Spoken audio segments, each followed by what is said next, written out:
ప్రియమైన దేవుని పిల్లలారా, ప్రభువైన యేసుక్రీస్తు వారి పేరట మీ అందరికీ వందనాలు.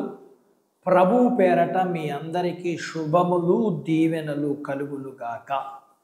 ఈ ఉదయకాలం పరిశుద్ధ గ్రంథము నుండి దేవుని వాక్యాన్ని చదువుకుందాము. జకర్యా గ్రంథము 9వ అధ్యాయము 9వ వచనాన్ని చదువుకుందాము. బహుగా సంతోషించుడి, ఉల్లాసముగా ఉండుడి, నీ రాజు నీ యొద్దకు వచ్చుచున్నాడు. దేవుడు తన మాటలు మనందరి కొరకు దీవించునుగాక. ఆమేన్. ప్రియమైన దేవుని పిల్లలారా, దేవుని గూర్చి మనము చెప్పుకోవాలంటే ఆయన రాజు, ఆయన చక్రవర్తి, ఆయన నాయకుడు, ప్రభువు, ఆయన క్రీస్తు, అలాగే ఆయన స్వభావం రాజస్వభావం, ఆయన పరిపాలించేవారు, మరియు ఆయన బలము, అధికారం కలిగిన వాడు. ప్రియమైన దేవుని పిల్లలారా, యూదులు తమ శత్రువులైన రోమీల నుండి విడిపించే దావీదు వంశానికి చెందిన రాజు మెస్సయా కోసం ఎదురు చూస్తున్నారు. అందుకు మత్తయి ప్రభువును రాజుగాను, శాంతికి రాజుగాను, అలాగే దయా, వినయం, న్యాయంతో పరిపాలించే రాజుగా వర్ణించాడు. నేడు నీవు నీ హృదయమునందు ప్రభువును రాజుగా ప్రతిష్ఠించుకుంటే మంచిది. అప్పుడు ఆయన మనకు రాజుగా ఉండి మనలను ప్రేమతో పరిపాలించు, కాపుదలతో సంరక్షించు, మనకు న్యాయము చేసి మనలను అన్ని విషయముల్లో రక్షించి కాపాడి తన రాజ్యంలో చేర్చుకును. దేవుడు బలవంతుడు అని లేఖనం చెప్తుంది. బలము నాదని లేఖనములో ఆయన చెప్పడం మనం చూస్తాం. అలాగే ఆయన ఆశీర్వాదాలకు అధికారి అని లేఖనం సెలవిస్తుంది. బుద్ధి, జ్ఞానము, సర్వ సంపదలు ఆయన యందు గుప్తమై ఉన్నాయని లేఖనం సెలవిస్తుంది. అలాగే లేఖనంలో ఆయన ఇలాగ మాట్లాడడం మనం చూస్తాం.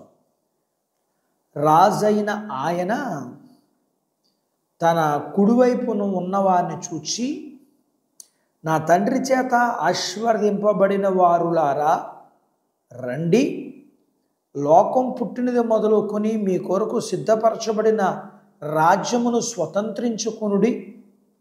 ఇందును బట్టి ఈ లేఖనాన్ని చదువుతున్న మనము ఆయన ఆశీర్వాదాలకు రాజుగా ఉన్నట్లుగా చూస్తున్నాము.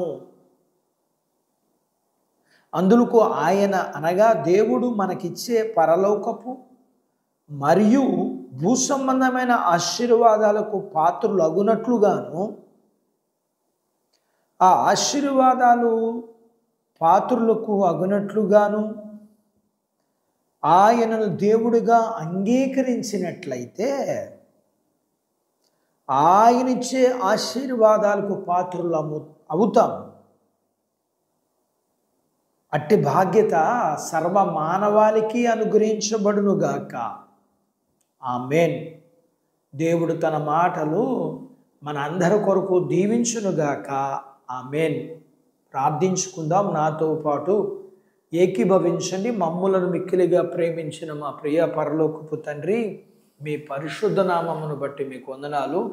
ఈ ఉదయకాలం మీ లేఖనాన్ని మేము నేర్చుకుంటూ మీరిచ్చే పరలోకపు భూ సంబంధమైన ఆశీర్వాదాలకు మేము పాత్రులగునట్లు మేము ఏ రీతిగా మరి మీలో కొనసాగాలో మీరు నేర్పించారు.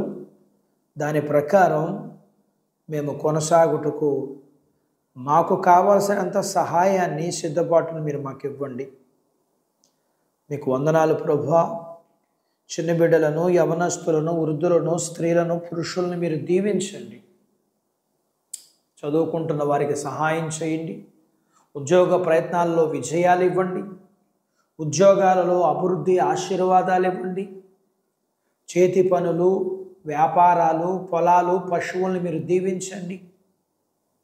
వివాహాలు కాని వారికి అవ్వటానికి, గర్భము లేని వారికి గర్భఫలములు, గర్భం కలిగిన వారికి సుఖమైన ప్రసూతి, ప్రసూతైన తల్లి పిల్లలకు ఆరోగ్యం, మీ పిల్లల అవసరాలు, సమస్యలు, రుణాలు, బలహీనతలు, సమస్యలన్నిటి నుంచి విడిపించి మీ పిల్లలను అన్ని విషయాల్లో మీరు ఆశీర్వదించమని యేసు ప్రభు వారి పేరట స్తుతించి ప్రార్థించి అడిగినవన్నీ పొందుకుని ఉన్నాము తండ్రి. ఆమేన్. దేవుడు మిమ్మల్ని దీవించును గాక. ఆమేన్.